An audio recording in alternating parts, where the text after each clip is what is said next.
Doctor.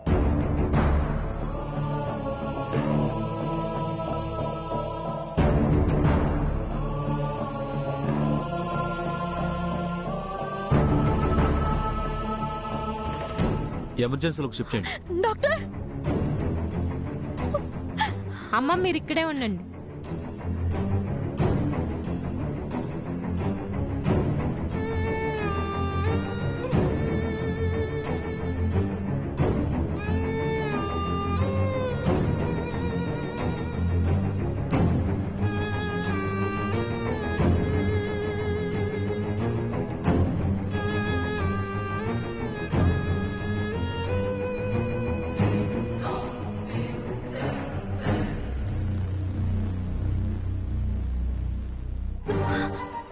అత్తయ్య,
ఇప్పుడు ఎలా ఉంది?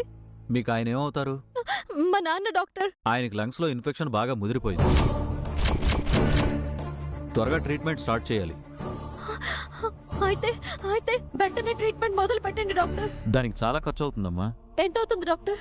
10 లక్షలు ఖర్చు అవుతుందమ్మా.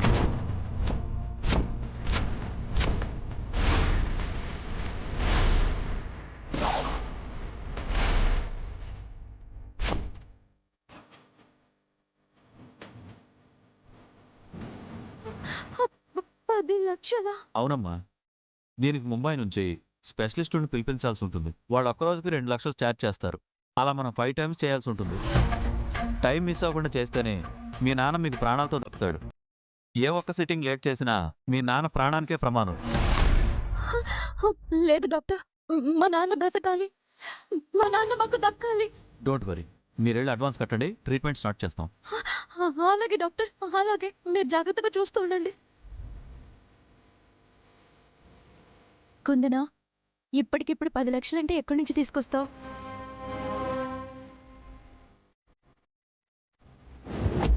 ఇదిగోండి ఈ 2 లక్షలు ఉంచండి. ఇల్లు రిజిస్ట్రేషన్ పెట్టుకుందామండి, బ్యాలెన్స్ అప్పుడే ఇస్తా, తీసుకోండి. బాబాయ్, స్వాతి, మీరు ఇక్కడ ఉండి నాన్న చూసుకోండి, నేను ఇంటికి వస్తాను.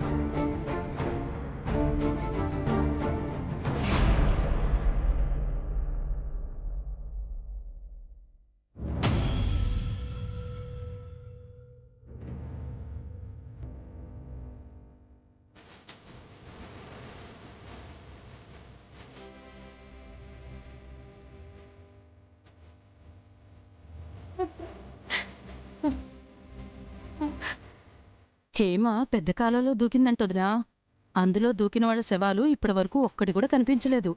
హేమా,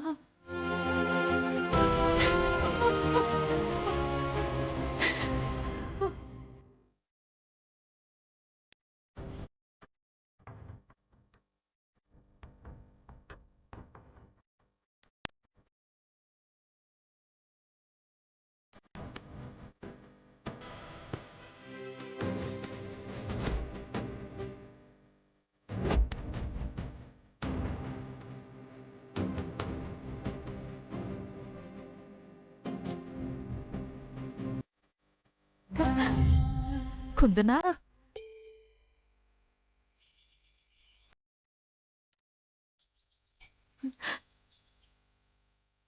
కుందనా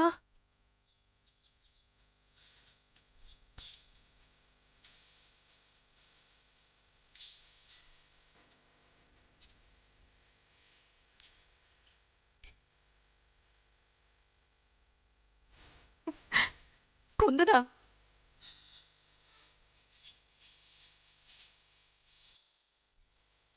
రా వెళ్దాం.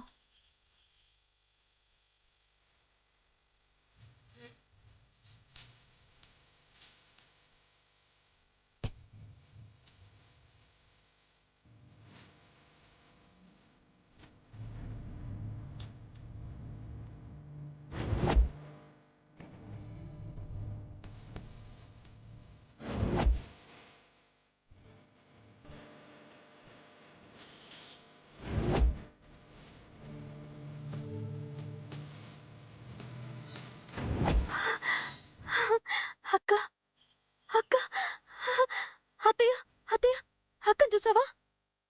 అక్కడ నిలబడి బావని ఎలా చూస్తుందో చూడు, ఎలా సిగ్గుపడుతుందో చూడు.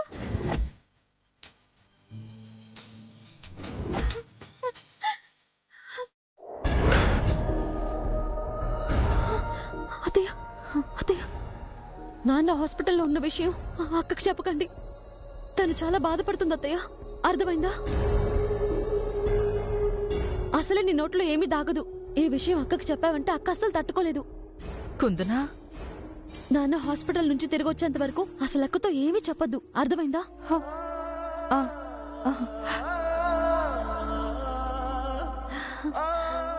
ఏంటి అలా చూస్తున్నావు? సరే అక్క రా.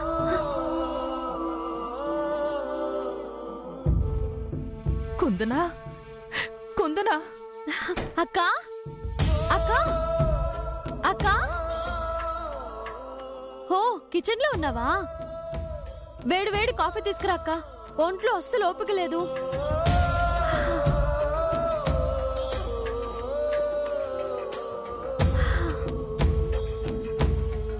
కుందనా, నీలో నువ్వే ఎవరితో మాట్లాడుతున్నావే? ఉమ్? నాలో నేను మాట్లాడుకోవడం ఏంటత్తా? ఎదురుగా అక్కుందిగా, అక్కతోనే మాట్లాడుతున్నాను. అక్క ఇంకెక్కడక్కే? ఆ దేవుడు నీ అక్కని అర్ధాంతరంగా తీసుకెళ్ళిపోయాడు.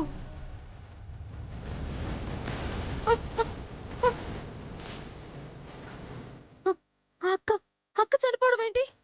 చనిపోలేదు, ఎదురుగానే ఉంది. నీకు అనిపించట్లేదా? చూడు.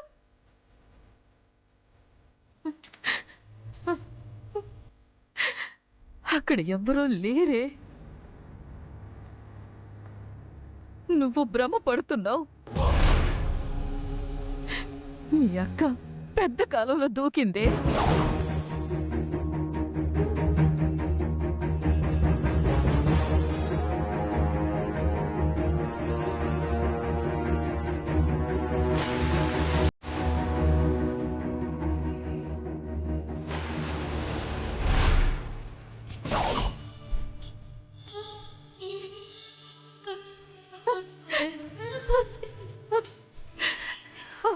ఆ కాలంలో పడ్డవాళ్ళు ఇంతవరకు తిరిగి రాలేదు.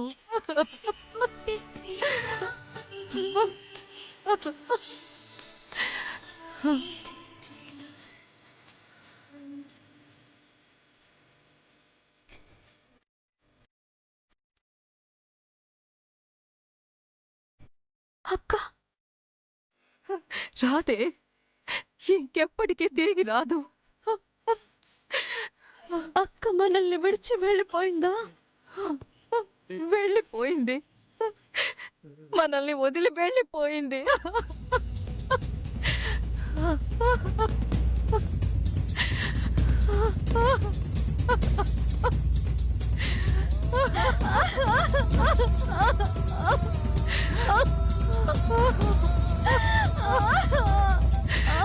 కుందనా,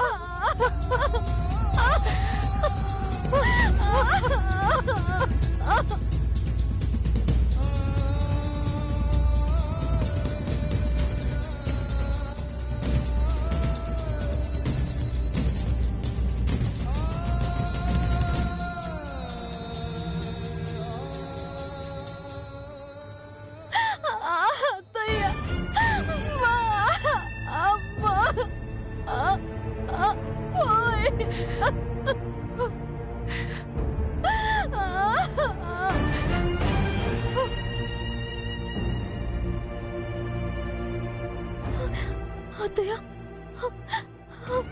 ఇదిగో అక్క ఇక్కడే కూర్చొని కూరగాయలు కోసేది. అదిగో అక్కడ అక్కడ నిలబడి వంట చేసేది. ఇక్కడ ఇక్కడ నిలబడి రోజు నాన్నకి టాబ్లెట్స్ ఇచ్చేది. నేను ఒక్కసారి అక్క అని పిలిస్తే పరిగెత్తుకుంటూ వచ్చేది. కానీ కానీ ఇప్పుడు మా అక్క రాదు అంటున్నారు మీరు. నేను అక్క అని పిలిచిన మా అక్క రాదా?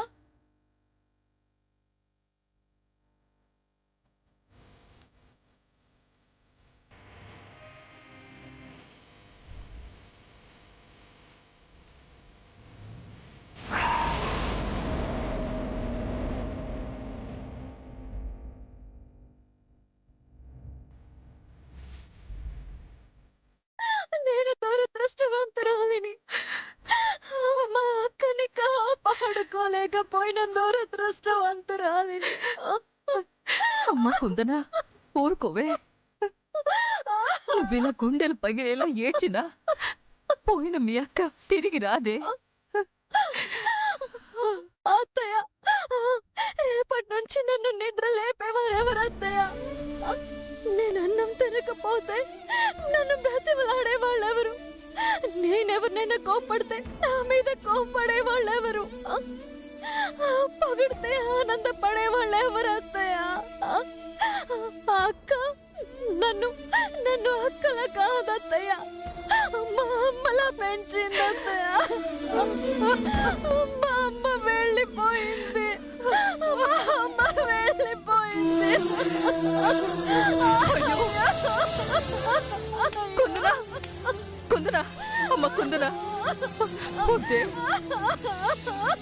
పోయిన వాళ్ళతో మనం కూడా పోలేం కదే. మా అమ్మ అత్తయ్య. కుందనా, కుందనా, నువ్వు నాన్న కోసమైనా ధైర్యంగా ఉండాలి. లేదంటే అన్న ఇంకా కుంగిపోతాడమ్మా. అమ్మ నా మాట విను, మీ నాన్న కోసం. అవునత్తయ్య, అవునత్తయ్య, మా నాన్నని బతికించుకోవాలి. డబ్బు డబ్బు తీసుకొస్తాను. కుందనా, కుందనా,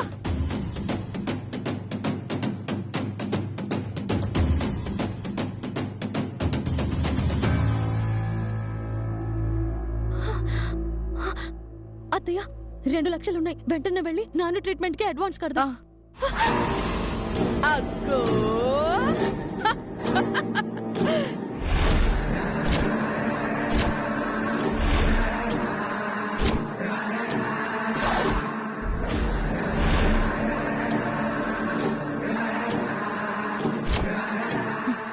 రంగమ్మ, ఏందే ఏంది?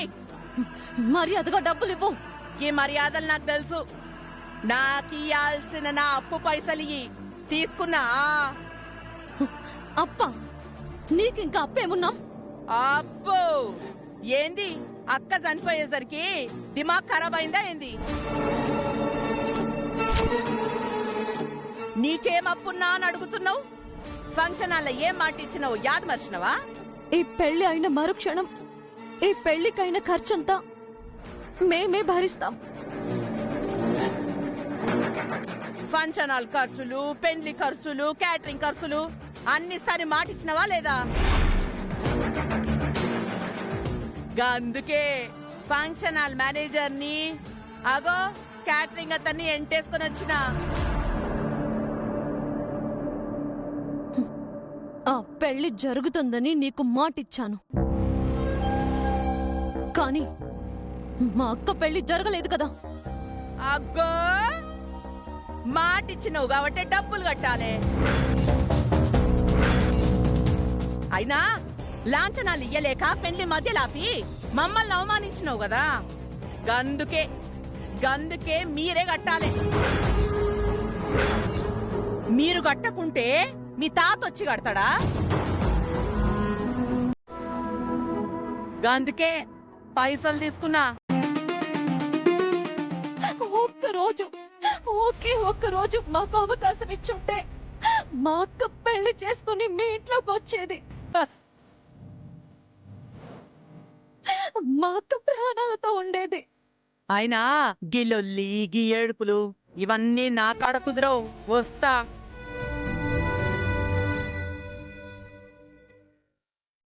ఉన్న డబ్బులు పోయాయి. రంగమ్మ తీసుకెళ్ళిపోయింది. ఇప్పుడు నాన్న ట్రీట్మెంట్ కి డబ్బులు ఎక్కడి నుంచి తీసుకురావాలి?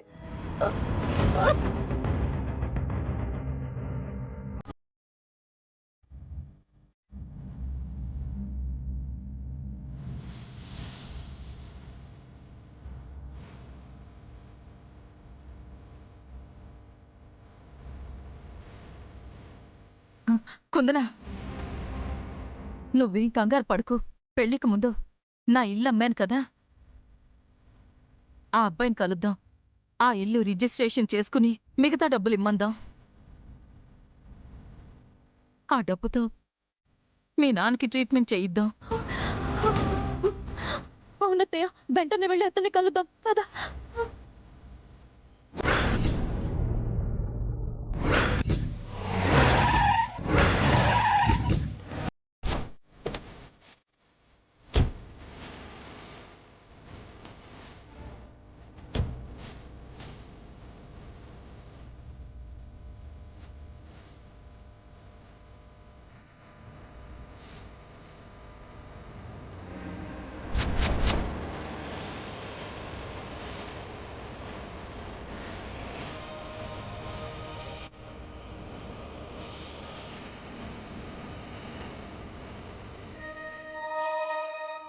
కౌస్తుబాబు ఎక్కడికి వెళ్ళాడు? వాళ్ళ నాన్నగారితో కలిసి ముంబై వెళ్ళాడు కదా పెద్దబాబు. ముంబైకా? నాకు తెలియకుండా అంత అర్జెంటు పని ఉంది అక్కడ. దాని గురించి నాకు తెలియదు పెద్దబాబు.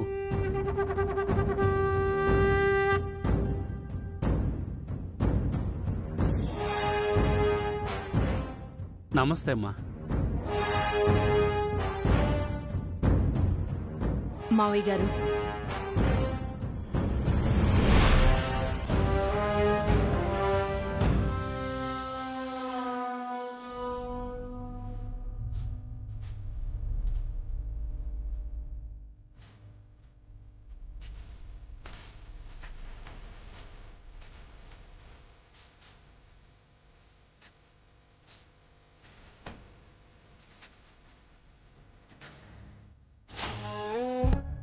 రిపేర్ చేశాక చాలా బాగుంది.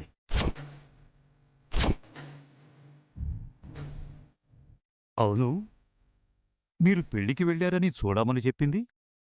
మరి ఈ శమంతకమణిహారాన్ని ఎవరిచ్చారు? ఓహో, ఇంకెవరిచ్చుంటారులే, మాణిక్యమే ఇచ్చుంటాడు కదూ. అవును మావయ్య, ఆ మాణిక్యమే ఇచ్చాడు. కాకపోతే మనకు కాదు, తన కూతురి పెళ్లికి లాంఛనంగా ఇచ్చాడు. ఏం మాట్లాడుతున్నావు కాంచనమాల? మన శమంతకమణిహారాన్ని మాణిక్యం తన కూతురికి లాంఛనంగా ఇవ్వటమేంటి? అలా అని ఎవరు చెప్పారు నీకు? ఇంకెవరు చెప్తారు? పచ్చని పెళ్లి పందిర్లో మాణిక్యం రక్తం పంచుకు పుట్టిన కూతురే చెప్పింది.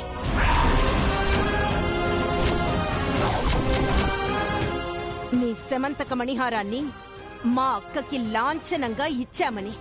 నువ్వేం మాట్లాడుతున్నావో నాకు ఒక్క ముక్క కూడా అర్థం కావటం లేదు. ఈ శమంతక మణిహారాన్ని ఆ మాణిక్యం పెద్ద కూతురి మెళ్ళో చూసినప్పుడు మాకు ఏమీ అర్థం కాలేదు మావయ్య గారు. ఆ తర్వాత అక్క నిలదీస్తే అప్పుడు నిజాలన్నీ బయటపడ్డాయి. మీరు రిపేర్ చేయమని ఇచ్చిన శమంతక మణిహారాన్ని ఆ మాణిక్యం తన పెద్ద కూతురి పెళ్లికి లాంఛనంగా ఇచ్చాడు అని.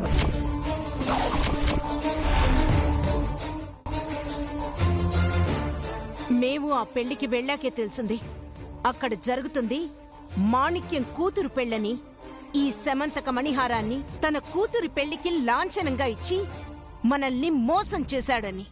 లేదు, ఎక్కడో పొరపాటు జరిగింది. నా మాణిక్యం ఎప్పటికీ తప్పు చెయ్యడు.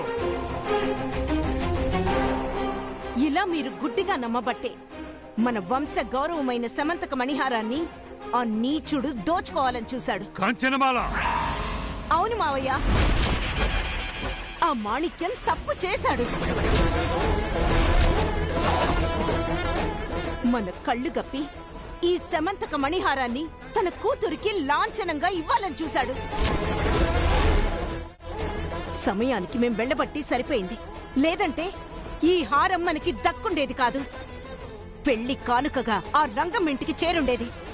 ఆ తర్వాత ఏ నకిలీ హారమో తెచ్చి ఇదే సమంతక మణిహారం అని చెప్పి మనల్ని నమ్మించేవాడు, లేదా ఎవరో దొంగలెత్తుకుపోయారని కళ్ళబొల్లి కబుర్లు చెప్పి నమ్మించేవాడు.